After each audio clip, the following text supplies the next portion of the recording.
This video will be talking about why Mei Mei is an interesting character and her potential usage in the Culling games. The start of the video will be focusing on the parallels between that and Nananmi, and then we'll be later talking about her potential involvement in the Culling games and why I think she's one of the most interesting characters in Jujutsu Kaisen. In Jujutsu Kaisen, it uses the idea of society to highlight the nuances that are very relatable in real life.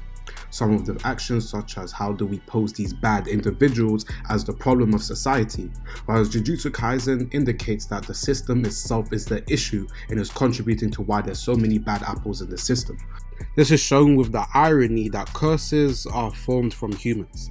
The negative emotions from human beings and their curse energy is what causes curses. Similar to that, even to the creation of the disaster curses, we saw how they were created out of humanity's fear of disasters.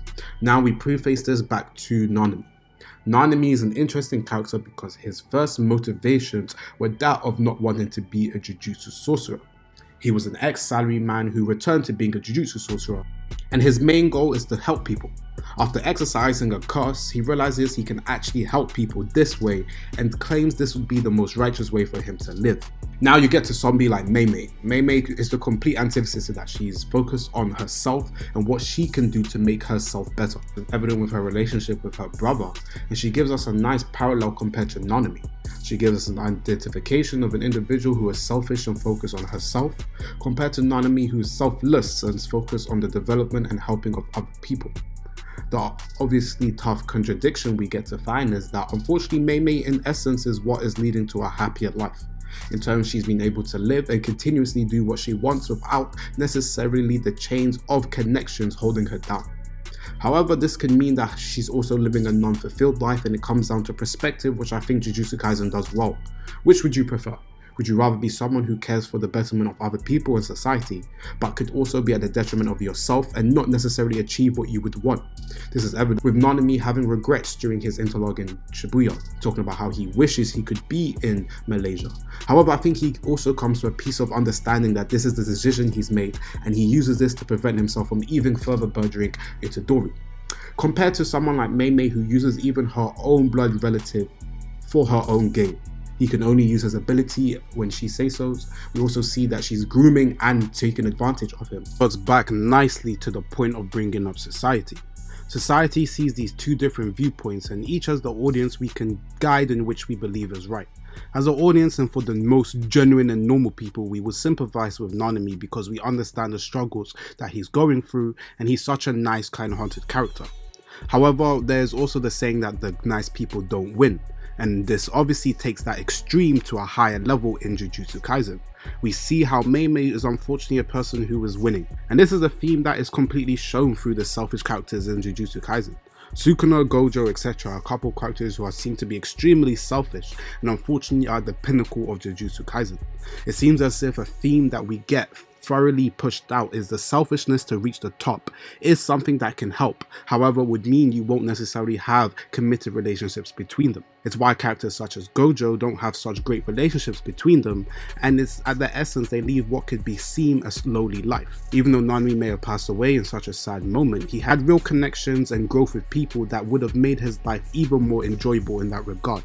Compared to Mei Mei getting her satisfaction from material things and the links that people can do to boost her. He gives us a good indication of an individual who's selfish but is unfortunately living her best life.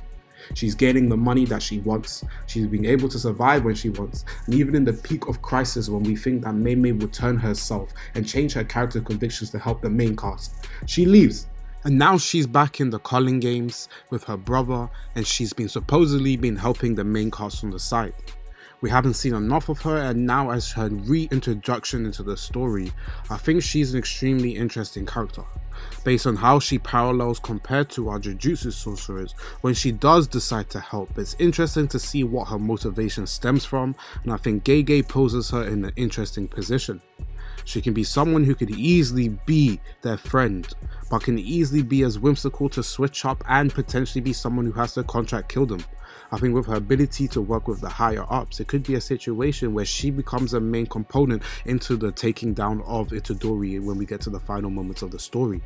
Just with how whimsical her nature is and how she is only in the betterment of herself, it will be not surprising to see her to completely flip the switch when it is in her best interest to do so. And this is why I want to conclude with why Mei Mei is interesting. The parallel we get dynamically with her and Nananmi and how they treat both children specifically differently.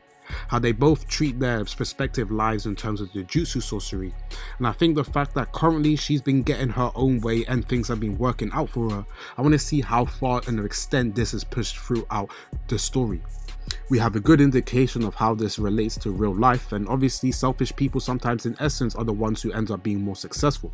And I think this speaks good volumes because I think she's a completely interesting character. The fact that we have a character who's completely different compared to our main crop of Jujutsu sorcerers, she gives us a nice indication of things to come. I think she could end up becoming someone who's a villain in the end. And if it means that it's not in the best interest for her, I want to see how far her convictions go down the story. But thank you guys for watching, and obviously like, comment, and subscribe.